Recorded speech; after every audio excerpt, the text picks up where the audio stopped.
Bentornati figli della luce, bentornati sul canale The Red Cape, dove stiamo cercando di teorizzare e analizzare la storia, la lore di Sky, Children of the Light. In questo caso torniamo di nuovo nella prateria diurna per cercare di cogliere gli aspetti rimasti incompiuti della parte centrale, quella che è più accessibile a tutte le falene. Torniamo a questa porta così particolare. Si possono costruire alcune ipotesi. Come ho già detto, ritengo che nonostante ogni mappa porti con sé una prevalenza della sua era architettonica, non si può escludere che vi siano aggiunte postume. I portoni apribili con la propria luce interiore, ad esempio, credo che siano postumi e che quindi le caverne qui presenti, in passato, fossero abitazioni o semplici botteghe per il popolo delle stelle. Poi, sullo sfondo c'è lui, uno dei templi più belli di tutto il gioco.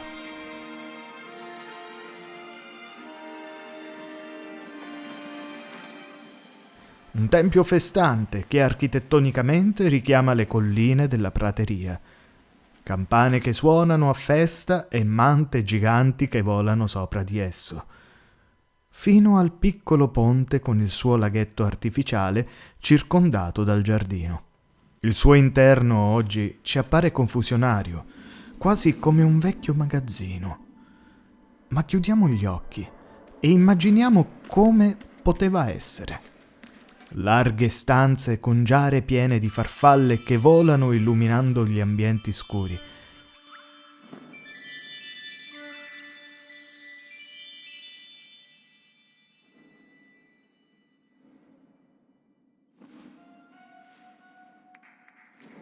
E poi una terrazza sopra le nuvole, da cui ammirare il panorama.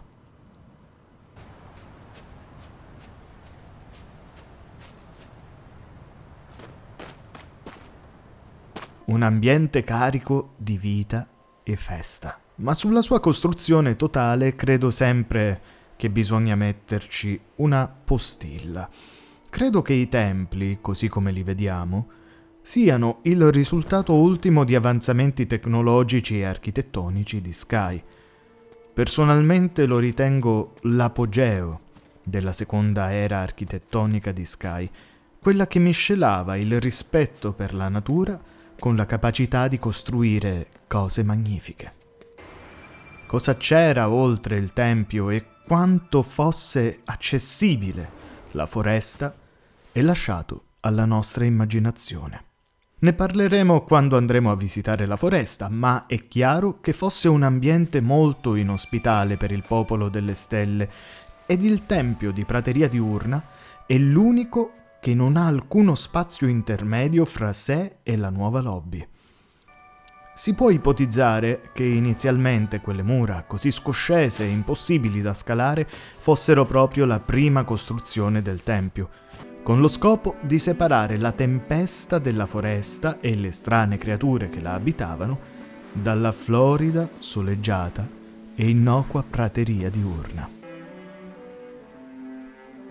Facciamo un passo indietro e torniamo in quel passaggio con la porta che si apre tramite le farfalle, perché rivela un mistero davvero interessante.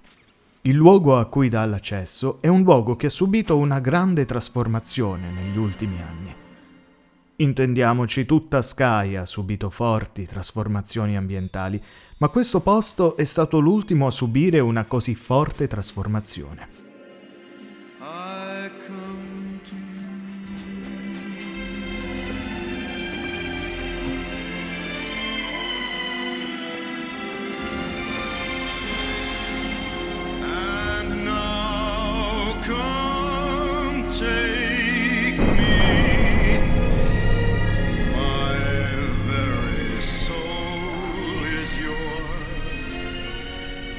As you desire me.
In passato era un luogo che dava l'impressione di essere una via di mezzo fra prateria diurna e foresta nascosta. Tutt'attorno all'aria, infatti, si ergevano alberi altissimi, dando così il legame con gli alberi giganti della foresta.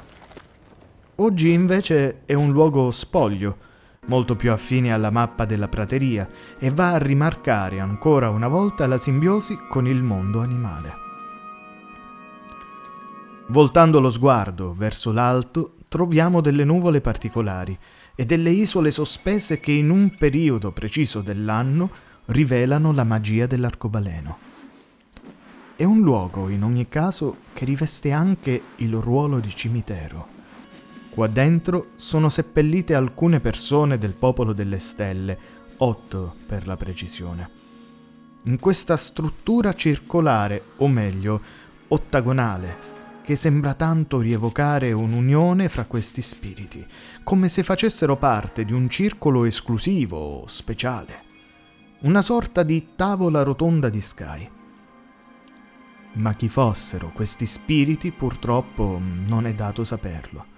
I giocatori di Sky passano velocemente da loro per raccogliere la luce e scappare via, ma il luogo ha un alone di grande mistero che suscita in me interesse e mi fa pensare e sviluppare alcune teorie riguardo questi spiriti attorno all'ottagono. È un luogo che anche anticamente, dove le porte erano semplici o addirittura assenti, è stato tutelato. Lontano e vicino alla mappa principale di prateria diurna e dal tempio finale. Forse sede di un consiglio che governava l'area della prateria diurna, accompagnati da una delle mascotte più popolari di Sky, Oreo. Anche il piccolo cagnolino bianco e nero è seppellito nello stesso luogo.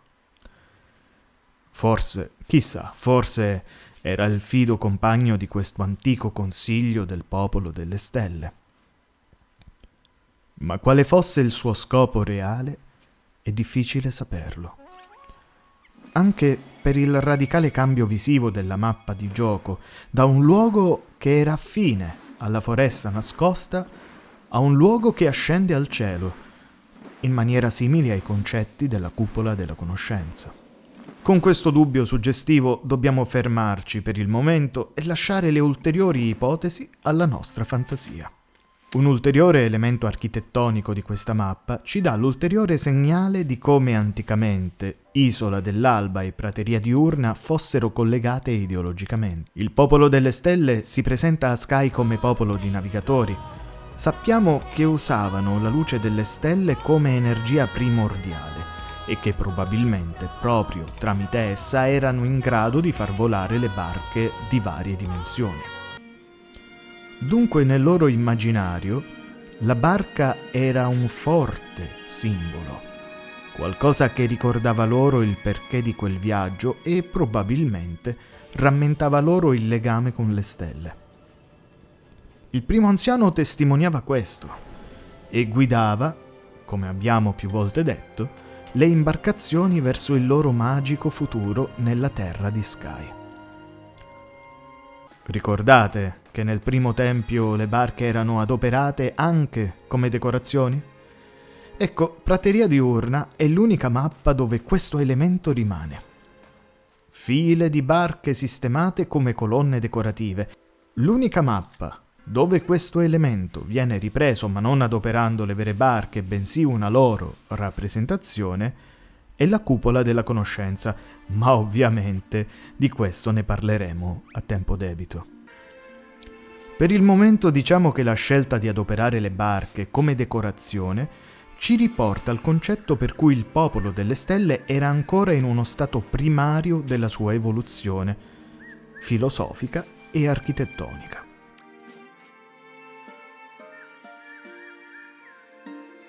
Con questa piccola suggestione finisce il primo viaggio all'interno di Prateria Diurna, dove l'architettura ci ha guidato nell'esplorazione di una parte della storia di Sky.